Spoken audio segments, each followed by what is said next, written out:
Es TV. Canal 67 presenta una entrevista con veracidad, profesionalismo, carácter y objetividad. Iniciamos con Casos y Soluciones, conducido por Alfredo Villarreal. Qué bueno estar con ustedes, amigos televidentes, nuevamente a través de este Canal 67. Recuerde, estamos transmitiendo desde San Salvador, El Salvador, para el mundo entero. En esta oportunidad tenemos un interesante tema. ¿Qué está pasando al interior de las organizaciones de lisiados y veteranos de guerra? Sabemos efectivamente que este próximo martes 22 de agosto se van a llevar a cabo una serie de manifestaciones y marchas que se van a conducir del Salvador del mundo hasta Casa Presidencial. Pues bien, veamos esto, qué es lo que está ocurriendo. Ya tenemos en nuestros estudios al profesor José Antonio Amaya. Él es el presidente de la Asociación de Superiores, Subalternos y Personal Administrativo de la Fuerza Armada Austalfáez. ¿Qué tal, profesor? Qué gusto saludarle. Mucho gusto. Profesor y sargento también. No, soldado. Soldado. Soldado. Eso es vitalicio. Eso es vitalicio hasta que me muera. Qué bueno, qué bueno. ¿Qué tal? ¿Cómo está? Qué gusto nos da saludarle y recibirle de nuevo. Bueno, muchas gracias por el espacio para poder tocar el tema a profundidad del sector.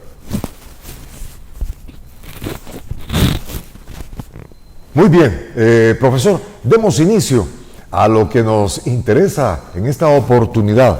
Sabemos de esta marcha que va a ser el próximo, como dije anteriormente, martes 22 de agosto por la mañana. Profesor, ¿ustedes van a apoyar esta marcha? Yo particularmente me desvinculo de cualquier manifestación para ese día. Primero porque las marchas son para exigir y pedir el cumplimiento de la ley. Yo creo que como sector no tenemos que dejar manipularlo por ninguna acción política, sino que lo único que los tiene que actuar es la necesidad del sector. Y la necesidad del sector está por delante y en base a eso, sí, ahí estaríamos, pero no en esta marcha. Yo siempre he hecho mis marchas yo solo. ¿Por qué? Porque yo tengo el control de mi gente. Yo sé lo que ando haciendo con mi gente. Porque tampoco voy a generar disturbios. No, yo siempre las marchas que he hecho, siempre han hecho pacíficamente y legal, respetando a los ciudadanos y respetando también el bien público. Usted dijo manipulación política. Me está diciendo que esta marcha es manipulada. ¿Por quién?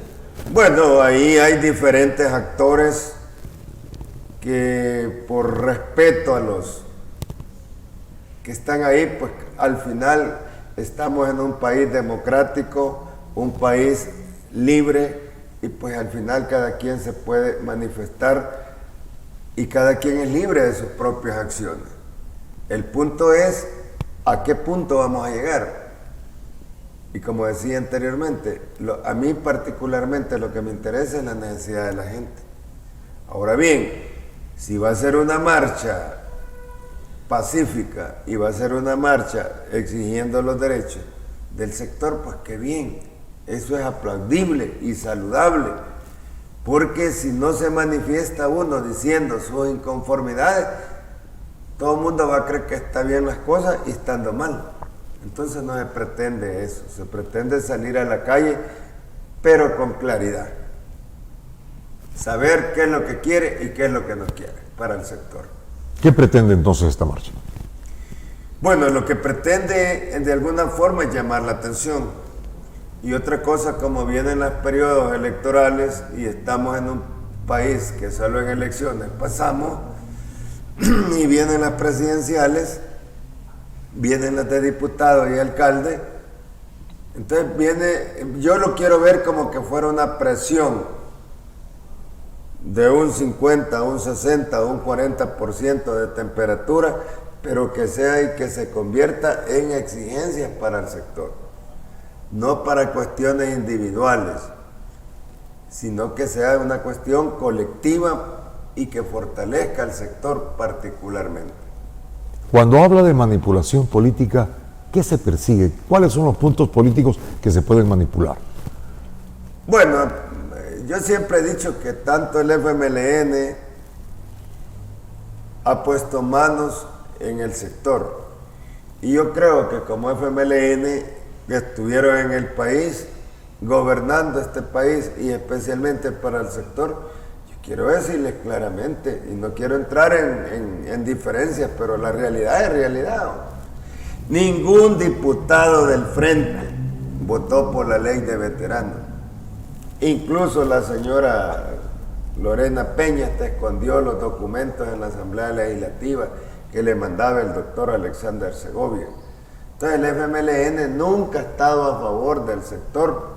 De hecho, el expresidente Salvador Sánchez Serén no hizo nada, tuvo en sus manos de aprobar la ley con los $300 para este sector y no lo hicieron. Se lo mandó a la Asamblea a Caja Presidencial y de Caja Presidencial lo vetó el señor presidente Salvador Sánchez Serén. Entonces que no me vengan diciendo que tienen voluntad de hacer las cosas. Nunca la tuvieron y nunca la van a tener. Ese es el punto. Si aquí quien dejó con esos $50 a los veteranos fue Mauricio Funes. Y a mí que no me vengan diciendo, este servidor es el que inició ese proceso para veteranos. Y nunca trabajé para mí, trabajé para el sector. Ahí es donde realizamos el censo con Alex Segovia. Y cuando Mauricio Funes se fue para Washington, quedó Sánchez Serén como vicepresidente. En ese mismo momento, Sánchez Serén giró la orden que no se realizara el censo de los veteranos de la Fuerza Armada. Allá estaba yo en Morazán. Porque en Morazán se inició el censo. Allá estábamos y de allá lo hemos venido a hablar con el señor ministro de la Defensa en ese momento, mi general Munguía Payés.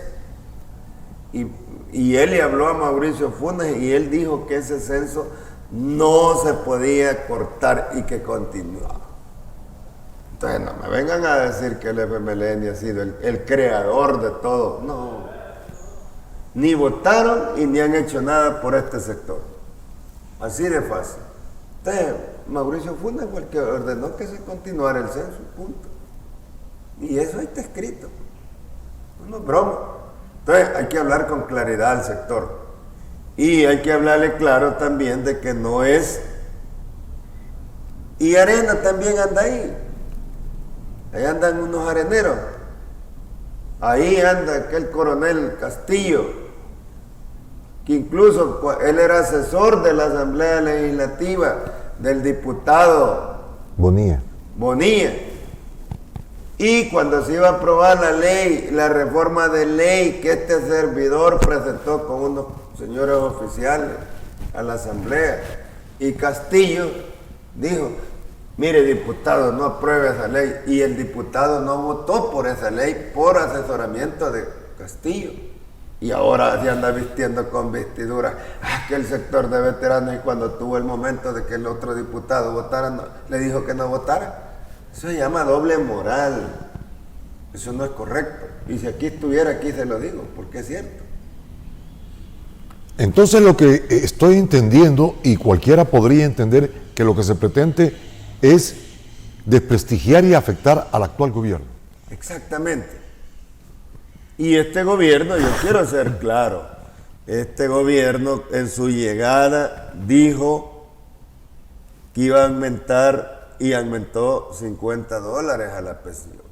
Por eso es que en la llegada de este gobierno actual se les incrementó los $50.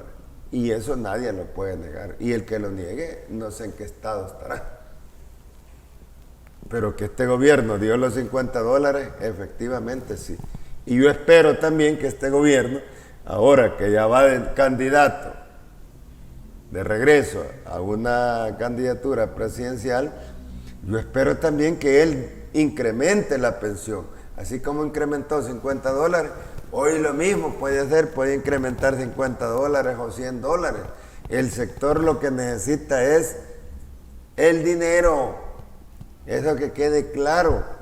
Y si este gobierno le incrementa a este sector que es grande con su grupo familiar, este sector lo va a apoyar a él.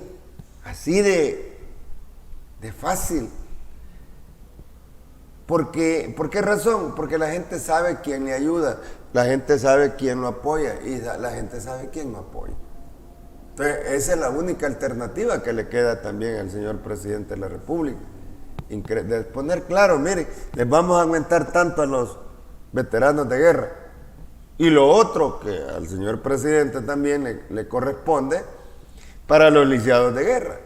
Los lisiados de guerra, en la ley dice que cuando se incremente el salario mínimo, se va a incrementar la pensión de los lisiados de guerra. Entonces, y la ley dice el siguiente año fiscal.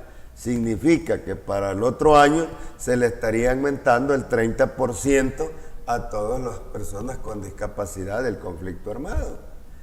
¿Qué significa ese 30%? Por ejemplo, si alguien tiene la pensión de $250, ahí se hace el cálculo, el estudio actuarial, y se le aumenta ese 30% en base al monto de su pensión. Entonces, eso esperaríamos del señor presidente de la República y de su gabinete financiero, para que puedan desarrollar y dar esa política que ya está en la ley. Pero él, como mandatario, puede funcionar y puede actuar, porque la gente tiene necesidad. Y con la necesidad del ciudadano no se puede jugar. Acuérdese que para ser presidente lo que necesita es tener los votos. Y para ser un buen presidente tiene que tener una buena política de Estado, una política pública. ¿Qué significa esa política pública? Que favorezca a todos los sectores de este país. Porque él es el representante. Voy a poner un ejemplo sencillo. Uno de padre. El hijo le pide dinero a uno. Y uno de padre tiene que ver cómo saca esos fondos y darle a su hijo. Voy a poner el ejemplo ahora que venía yo en el bus. Digo, a ver el WhatsApp y me pone mi hija: papi, yo voy para San Salvador mañana. Necesito que me dé dinero. Yo le pongo sí. Entonces, si uno no pide al padre, el padre no le va a dar. Entonces, el presidente de la República se convierte en un padre, en un estadista salvadoreño, que es el que tiene que dar la responsabilidad y es el que tiene que apoyar a toda la población. Esa es la función del presidente de la República. Y poner delegados que verdaderamente lo representen. Ese es el punto de salida y el punto de entrada. Apoyar a los sectores y darle respuesta a los sectores. Un pueblo con respuesta, hay más. Y si no, veamos la historia de este país. El único que tuvo cero deudas en este país fue el general Martínez, que quedó en la historia, que sacó los reos a trabajar, que hizo el Puente de Oro, el Puente Cuscatlán, tantos puentes, tantas carreteras. Eso quedó en la historia. Lo del presidente Molina, una escuela por día. Y así, Fidel Sánchez Hernández le quedó la guerra del 69 entre Honduras y El Salvador. José Napoleón Duarte le quedó lo que era la reforma agraria, que le quitaron a los terratenientes las tierras para dárselos a los campesinos. Cada presidente ha hecho su propia cristiana, firme los acuerdos de paz. Calderón, Sol, continuidad. A este gobierno actual y Francisco Flores le tocó la dolarización, pero a este gobierno le toca traerle paz, tranquilidad a la sociedad salvadoreña, porque hoy en El Salvador podemos caminar libremente a cualquier hora de la noche y no nos pasa nada. Entonces este gobierno lo que ha traído es paz social a los salvadoreños, porque realmente ningún gobierno había tenido el valor y la capacidad de enfrentar esa temática social y esa lacra de la sociedad que verdad estábamos presos en este país. Ahora este gobierno queda en la historia y la historia no la podemos ocultar. Quedó en la historia que liberó a este pueblo salvadoreño. Y por eso yo pienso que el presidente de la República en primera vuelta va a ser de nuevo presidente de la República. Primero porque no hay candidatos opositores. Y como estoy haciendo una reseña histórica de la elaboración de todos los presidentes, entonces tengo que decir lo bueno que ha hecho este presidente. Y este presidente lo que le ha funcionado, el 100%, es defensa y seguridad pública. ¿Y qué es lo que queremos los salvadoreños? Seguridad pública. ¿Y qué dice la Constitución de la República? Que el presidente de la República será el que le garantizará la estabilidad y la seguridad a los salvadoreños. Ahora bien, si el presidente o la actual administración, mejor dicho, no les da a ustedes el dinero como usted dice, no habrá apoyo para él entonces. Habría una negociación, para mí que se abra un canal de negociación, una mesa de negociación y que haya un entendimiento para hacerlo programadamente la entrega de las necesidades del sector. O sea, yo creo que no se viene a pelear, se viene a generar una discusión, pero una discusión que los va a llevar a formar derechos y pactar derechos. O sea, no se trata también de entrar en choques, sino que más creo que hay que comenzar a entender porque es negrito, porque es blanco, no se va a poder discriminar. La necesidad no tiene colores. Y los partidos políticos sí tienen colores. Pero al final hay que darle una respuesta a esta gente que no tiene colores, que solo tiene necesidad. Entonces, ese es el llamado al señor presidente de la República, que ya desde hoy tendría que estar formando mesas territoriales y control territorial de toda nuestra gente para ver qué se puede hacer y de toda la población salvadoreña. Yo creo que va a ser un gane total. No le veo oposición. ¿Oposición articulada o oposición inteligente? ¿Cómo sería? Las dos cosas. No lo veo inteligencia articulada, ni lo veo inteligencia política, ni lo veo inteligencia emocional. Porque el salvadoreño es libre y quien va a decidir son los salvadoreños.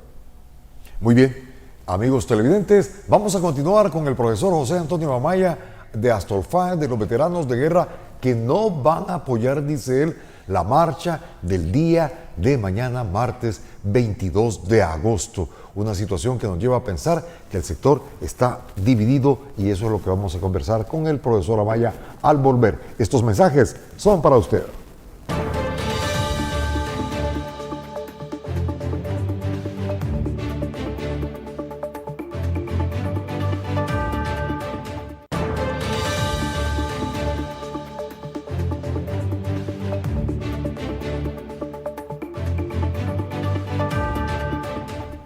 Sigamos conversando con el profesor José Antonio Amaya. Él es el presidente de la Asociación de Oficiales Superiores Subalternos y Personal Administrativo de la Fuerza Armada. Va completo, solo las nanas faltaron aquí.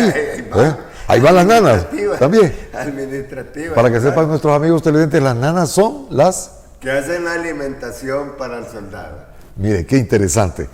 Profesor, estando así la situación, que no van a ir a esta marcha del día de mañana 22 de agosto, está dividido el sector. Bueno, de hecho el sector está dividido porque son intereses diferentes.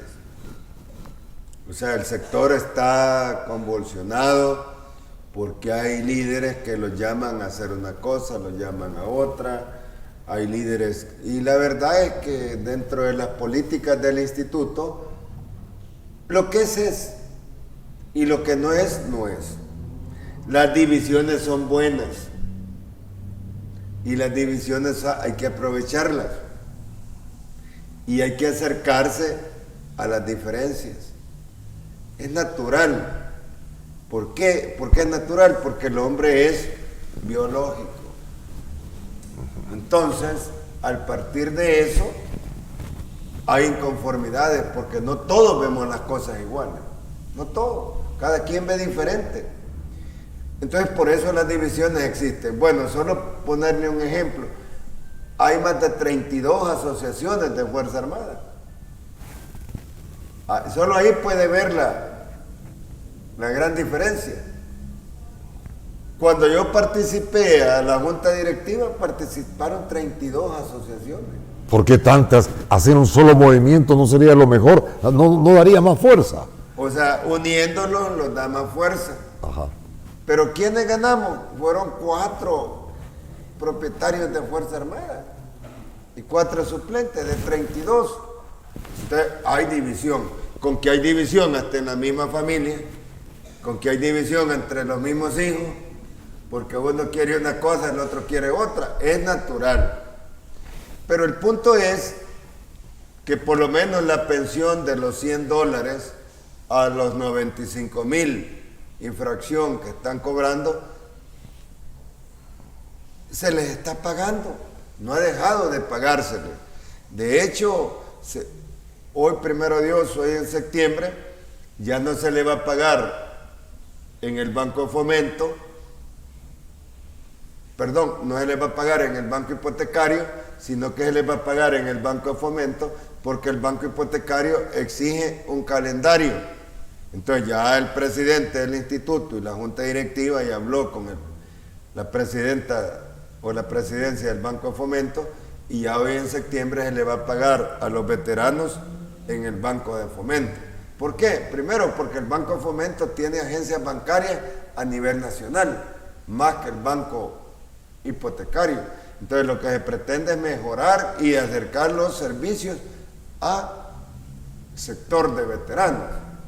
En este caso yo particularmente me siento orgulloso que dentro de mi plan que hice, estar dentro de la junta directiva del instituto, en mi planificación yo dije que se iban a abrir las regionales a nivel nacional para llevarle el servicio a nuestro sector.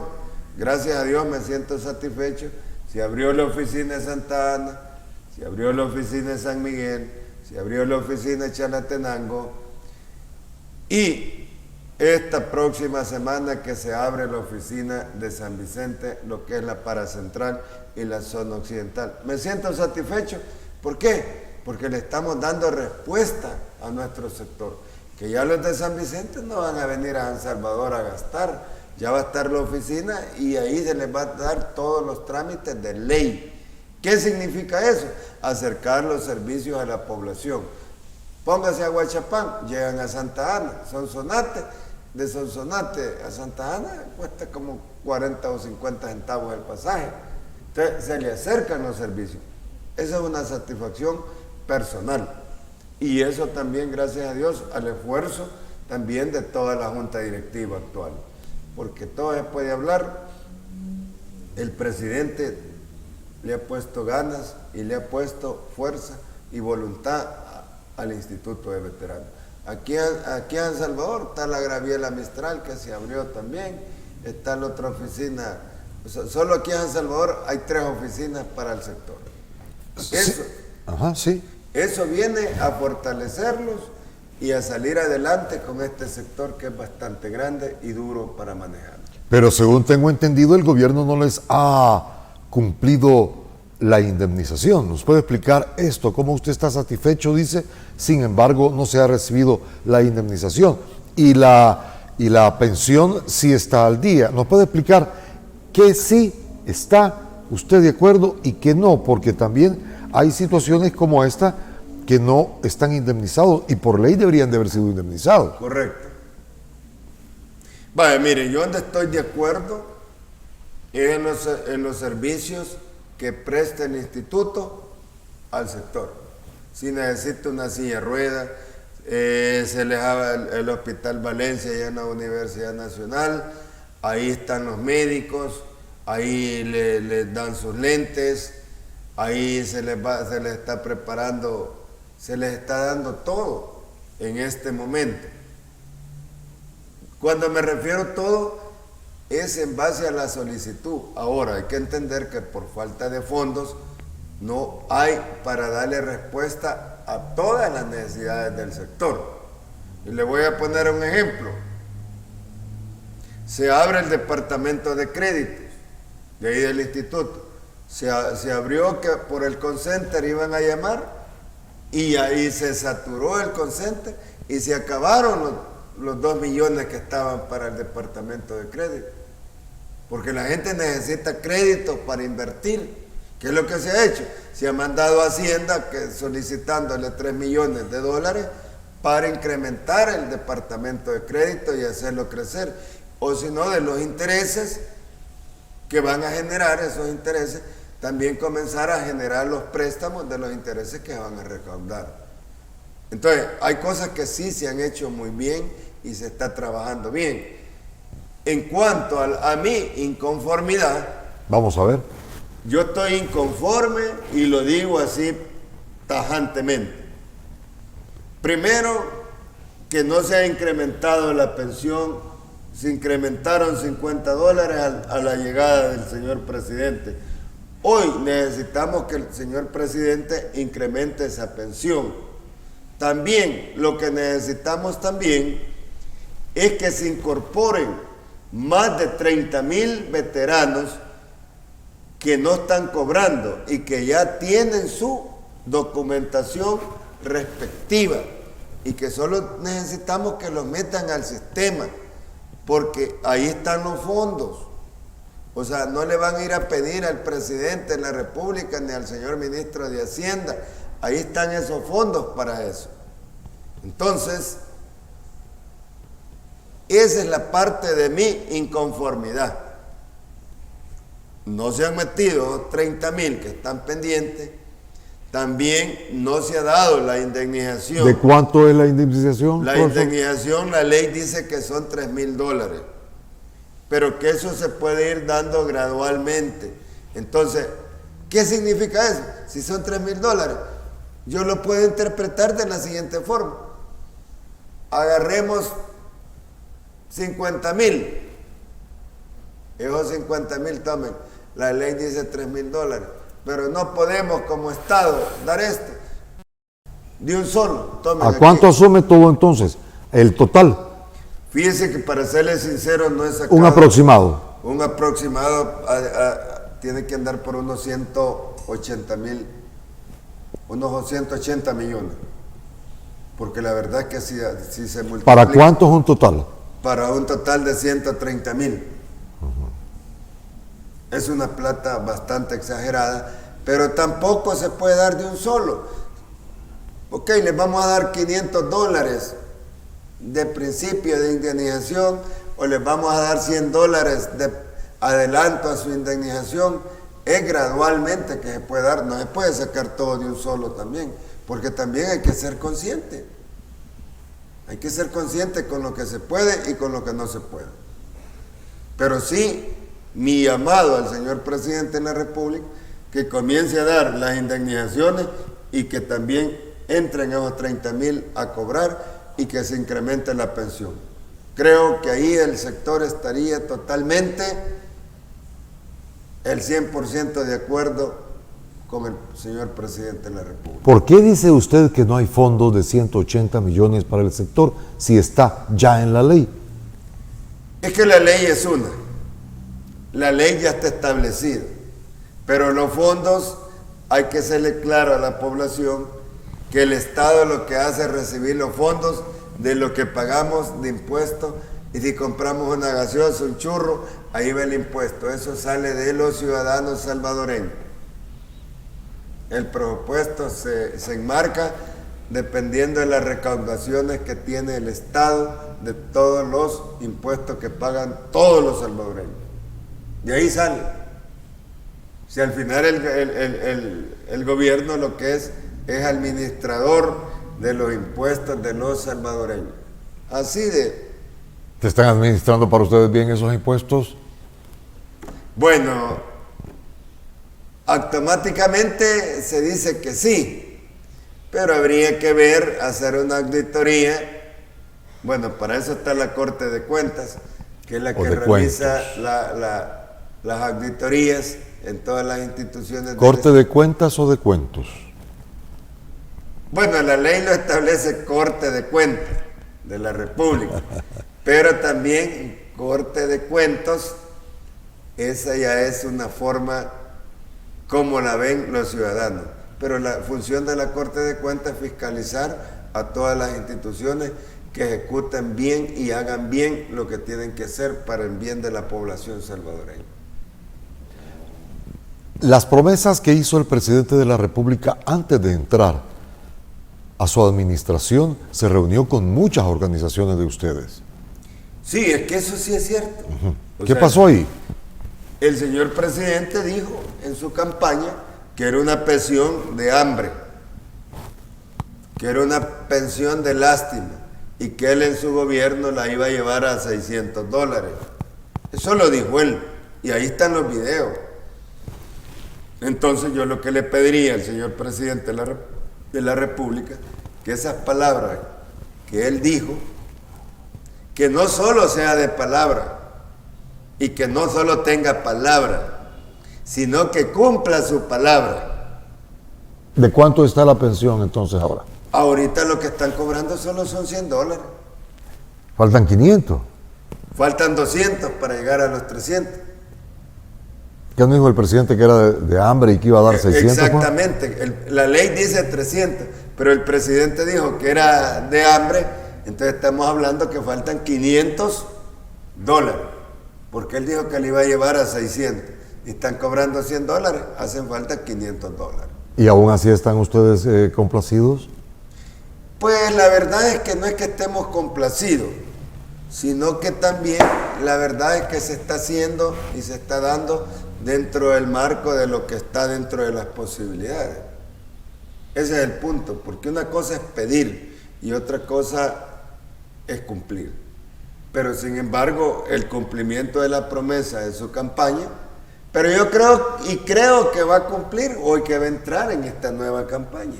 Ahí tengo la esperanza y la confianza que va a incrementar esa pensión. Ahí tengo yo esa seguridad.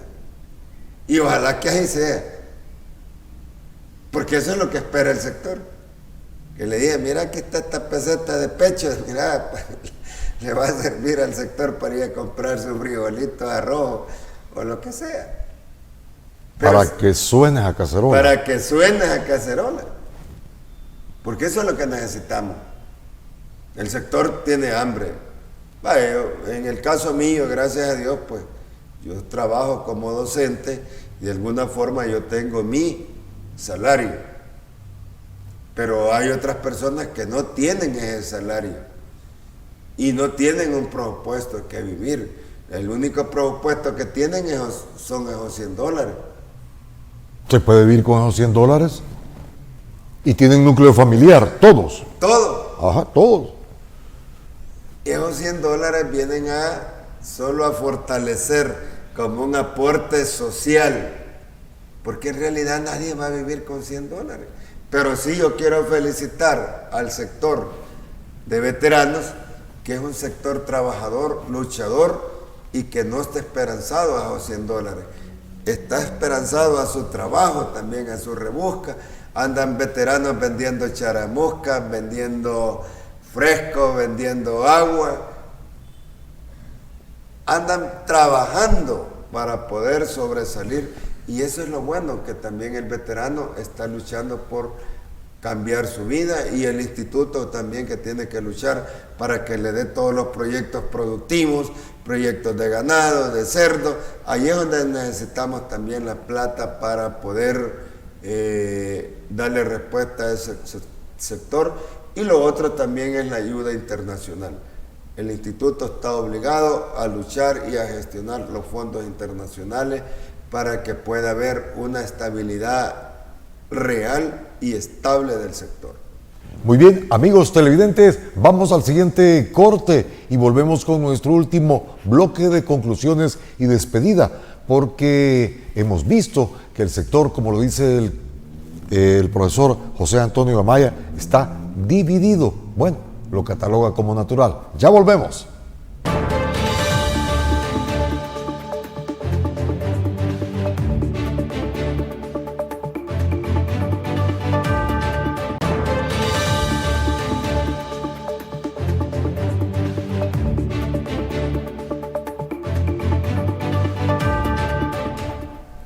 La marcha del día de mañana, martes 22 de agosto, va dividida de parte de los veteranos de guerra. Unos la van a apoyar, otros no, porque creen que está instrumentalizada políticamente, según lo ha dicho el profesor José Antonio Amaya, presidente de la Asociación de Oficiales Superiores Subalternos Personal y también nanas administrativos de la Fuerza Armada. No las vamos a dejar de fuera. No, es que esas van adentro.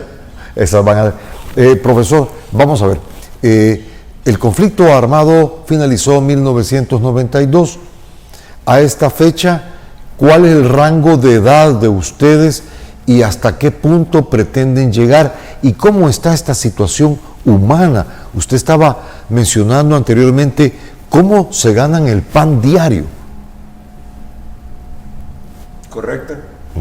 Bueno, en primer lugar, las edades que oscilan son 70 años, 76 años hasta 80 años. ¿Por qué razón? Me refiero a los de 80 años, aquellos señores oficiales que allá en 1980 ya tenían una edad avanzada, pero la edad oscila entre 57 años, 50 años los veteranos. Significa que la edad está avanzada y ya estamos entrando a una tercera edad donde las enfermedades floran y el veterano hay veteranos que tienen cáncer, enfermedades terminales como la diabetes y deficiencia renal, o sea, tantas enfermedades complicantes. Y en este caso, si hay una deuda moral y ética. O sea, cuando digo una deuda moral, es que el señor ministro de Salud Pública actual no ha creado una política social para este sector. Y este sector necesita un tratamiento adecuado. Y que este sector necesita una atención preferencial. Y que este sector pide al señor ministro y por supuesto al señor presidente de la República que nombre, y esto lo hago a nivel personal, que nombre un delegado como médico en todos los centros hospitalarios para que pueda haber una atención directa a este sector. ¿Por qué razón? Cuando el veterano va a las unidades de salud, a los hospitales, lo ven como que fuera perro, lo ven como que fuera una carga del Estado. Y nosotros no somos carga del Estado. Es el Estado que le servimos al Estado y hoy es el Estado que tiene que garantizarlos la salud a este sector que tanto lo necesita. Este sector dio su vida, dio su juventud. En el caso mío, si yo no me hubiera ido a una guerra, me hubiera ido a estudiar, creo que no fuera ni profesor. Quizás hubiera llegado a ser un buen médico de la República o un buen abogado, porque me conozco mis capacidades. Pero como hubo un conflicto armado, y da la casualidad que nací en un cantón, nací en un campo de pobreza, y anteriormente en ese conflicto había dos cosas: si iba a la guerrilla, o si iba al ejército, o se hacía cura. Eran las tres opciones que había. Entonces, eso vino a cerrar el abanico de oportunidades de prepararse académicamente. Yo recuerdo cuando la Universidad Nacional era la mejor universidad de Centroamérica y Latinoamérica. Y que venían a estudiar de Costa Rica, de Colombia, de todos los países. Pero ¿qué vino a arruinar aquí a la Universidad Nacional? El conflicto armado. Ahí se destruyó la Nacional. Y eso nadie lo dice. Pero la sociedad tiene derecho a saber. Por eso es que necesitamos una salud mental también. No solo una salud de medicamentos, una salud mental. Aquí tienen que trabajar los psiquiatras, los psicólogos, para darle tratamiento a todo este sector que estuvimos involucrados, que de alguna forma o de otra se afectó el estado emocional, físico también. Al fallecimiento de un veterano de guerra, ¿cómo queda la pensión? ¿A quién le queda esta pensión cuando el veterano fallece o es lisiado? Vaya, ¿Se pierde? No. No. Hicimos la reforma de ley a la Asamblea Legislativa porque anteriormente, al fallecer el veterano, ahí perdía la pensión. Y yo vi que era injusto, que no era correcto. Hicimos la reforma de ley y dentro de la reforma de ley fue aprobada en la Asamblea Legislativa que hoy pasa la pensión de veterano a la persona que designe. Si el veterano designa a su esposa, a sus hijos, y perdón lo que voy a decir, pero si decide poner a su amante, eso va a ser respetado. Y ya lo vimos ahí en el instituto, hubo un veterano que dejó a otra persona, que no dejó a su esposa. A esa persona se le va a dar esos $100 y a esa persona se le van a dar de los gastos fúnebres. Porque hay que respetar la decisión del ciudadano. Porque si no respetamos esa decisión del ciudadano, estamos irrespetando esa decisión. Y yo parto que hay que respetar esa decisión. Y hoy el veterano sabe bien que al fallecer le queda a la persona que designó. ¿Hasta qué edad a la persona que designó, si son hijos? Si son hijos, hasta los 25 años si están estudiando. Si no están estudiando, se les suspende a los 20 años o 21 años. Entiendo también que les dan dinero para la preparación académica de sus hijos. Ahorita tenemos 5,000 becarios que se les dan $100. Son hijos de veteranos. Son hijos de veteranos y excombatientes que se les está dando la beca para que... Y quizás la palabra beca es mal ampliada. Se les está apoyando con un subsidio social de $100 mensuales para que puedan ir a la universidad. Porque si lo vemos como beca, no es beca. Si solo en la universidad se está pagando $160, en otras universidades $200, la mensualidad, más la matrícula, más compra de libros, más comida. No, hombre, si ahora estudiar es caro. Pero sin embargo se hizo la política y se hizo el apoyo de $100 para este sector. Entonces, sí hay becarios. Y sí es el programa. Ahí estamos al día.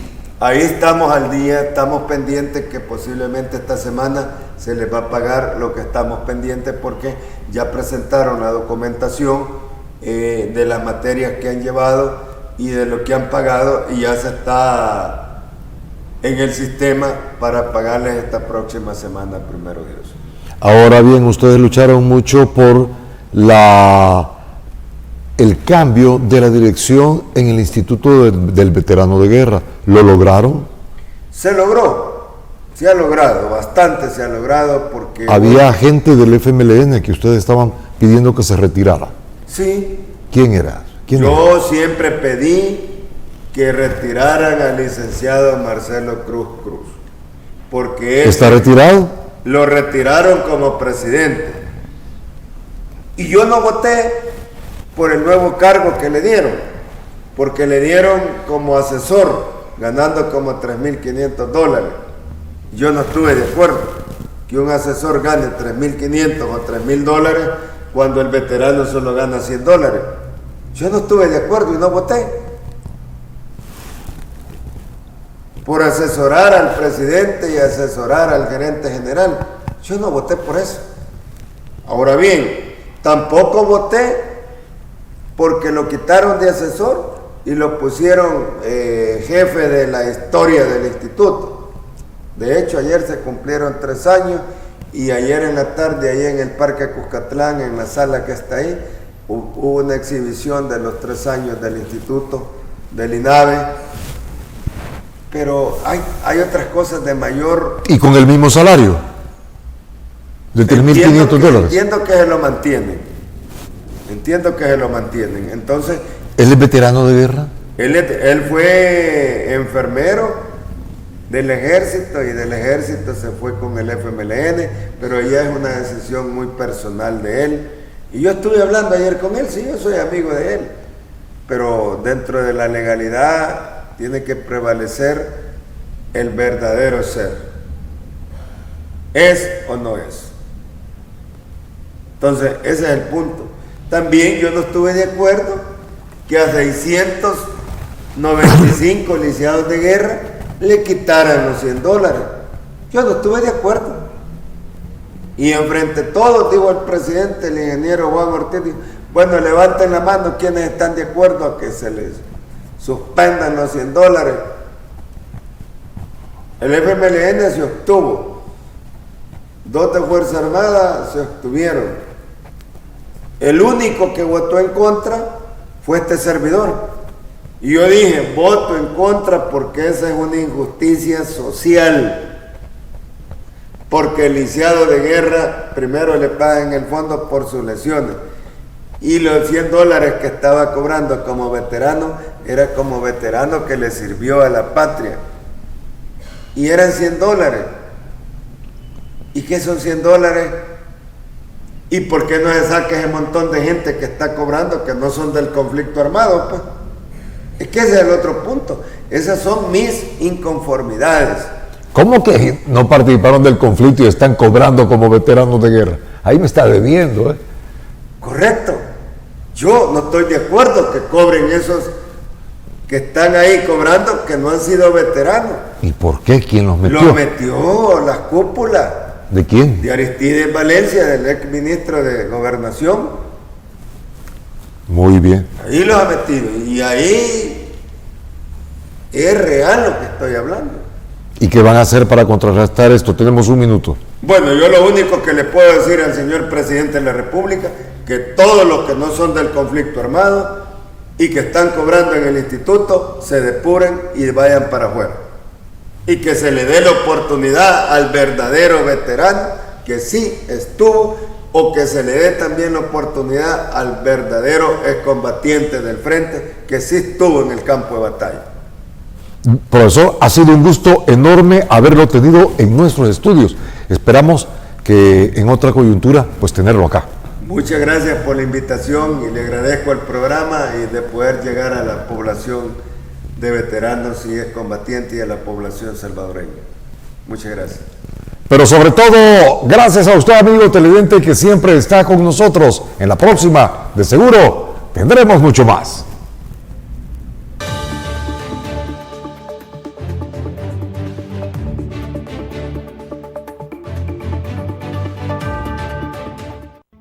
Los conceptos vertidos en el programa anterior son responsabilidad directa de quien los emitió.